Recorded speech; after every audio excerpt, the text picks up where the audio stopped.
किसान कुछ नहीं मांगता, वो ये कहते हैं कि जो आपने 3 काले कानून बनाए हैं उसको रद्द करो, एमएसपी पे गारंटी दो। वो जो देने की बात है केंद्र की सरकार की, उनकी लड़ाई केंद्र की सरकार से है। परंतु हरियाणा प्रदेश की मौजूदा सरकार तब से लेकर अब तक एक एजेंडे के तहत इस आंदोलन को कैसे बदनाम किया जाए, इस आंदोलन को कैसे कमज़ोर किया जाए, ये लगातार प्रदेश की सरकार इस प्रकार की साजिश रचने पर लगी हुई है। आपको ध्यान दिलाना चाहूँगा कि जब हरियाणा और पंजाब के किसान दिल्ली जा रहे थे, उन्होंने दिल्ली घेराव की घोषणा की थी, तो हरियाणा प्रदेश की सरकार ने उनके रास्ते रोके, उन पे वाटर कैनन का इस्तेमाल किया, उन पे लाठीचार्ज पिपली के अंदर किया गया। किस प्रकार से इनके लिए, इनके साथ तो कोई लड़ाई नहीं थी, इनसे कुछ मांग नहीं रहे थे, फिर ये किस लिए उनको बार बार उकसाते हैं?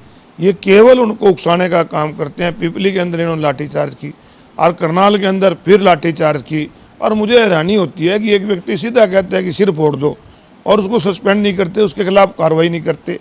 तो इनका मकसद एक है कि इनको ध्यान से भटकाए, इन आंदोलन को कमज़ोर कैसे किया जाए, किस प्रकार से हरियाणा प्रदेश की बीजेपी और बीजेपी की सरकार इस काम पे लगी हुई है। जो आंदोलन केंद्र की सरकार के खिलाफ 3 बिलों को लेकर चल रहा है, उसको हरियाणा प्रदेश की तरफ मोड़ने का काम कर रही है। हरियाणा प्रदेश की सरकार के साथ तो कोई लड़ाई नहीं है। हरियाणा प्रदेश की सरकार तो कभी हिसार में, कभी टोहाना में, कभी करनाल में, कभी भिवानी में इस प्रकार के पंगे लेने का काम करती है। इस प्रकार से इस आंदोलन को कमज़ोर किया जाए। कभी कह देते हैं ये तो किसान ही नहीं है, ये किसान नहीं तो और कौन है? ये वही लोग तो हैं जिन लोगों ने इनकी सरकार बनाई थी। परंतु किस प्रकार से किसान को कमज़ोर किया जाए, उस अन्नदाता को जो लोगों का पेट पलता है, जिसका एक बच्चा तो खेत में काम करता है और दूसरा बच्चा सीमा पर रक्षा करता है। आज 600 से ज़्यादा किसान मारे चुके हैं, परंतु केंद्र की सरकार कोई उस पर बात करने को तैयार नहीं। हरियाणा प्रदेश की सरकार उनके आंदोलन को कैसे कमज़ोर किया जो उन्हें लगातार उकसाने का काम करती है। करनाल के अंदर एक अधिकारी सीधा कह रहा है सिर फुटो, उसके ऊपर मुकदमा दर्ज होना चाहिए, क्यों नहीं हो सकता? मैं आपको कहूँ कि तेरे सिर में लट मारूंगा, मेरे ऊपर उसी में मुकदमा दर्ज हो जाएगा। तो एक वीडियो जारी हो रही है, उसमें साफ कह रहा है कि लठ मारो, और 15 किलोमीटर दूर जाके लठ मार दिए जाते हैं। एक किसान की चोट लगने से मौत भी हो जाती है। तो आज किसान कोई और कुछ नहीं मांग रहे। हरियाणा प्रदेश की सरकार से तो एमएसपी नहीं मांग रहे, हरियाणा प्रदेश की सरकार से तीनों कानून के बारे में नहीं मांग रहे, हरियाणा प्रदेश की सरकार के तो उस अधिकारी के खिलाफ कार्रवाई मांग रहे हैं। तो इनको करने में क्या अर्ज है? कभी आतंकवादी बताते हैं, कभी अलगाववादी बताते हैं। इनका मकसद किस प्रकार से अपनी कमजोरी को छुपाया जाए, इस बात को लेके है। इनका और कुछ नहीं।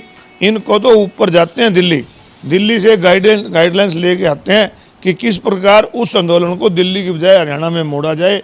वैसे इनका और कोई मकसद नहीं है। तो मनोहर लाल खट्टर के बस की बात नहीं है। 3-4 साल से कोई रेट इस सरकार ने नहीं बढ़ाया। अब केवल 12 रुपये क्विंटल, 350 की बजाय 362 रुपये, यानी कि 4% से भी कम रेट बढ़ाए हैं। और जो पिछले 3 सालों में डीजल और पेट्रोल के रेट बढ़े, जो खाद के रेट बढ़े, लागत तो गन्ना उत्पादक है या गेहूं उत्पादन करने वाले, उनकी लगातार बढ़ी है। और 40 रुपये क्विंटल गेहूं का रेट बढ़ा कर 12 रुपये क्विंटल गन्ने का रेट बढ़ाकर किसान के साथ मजाक किया।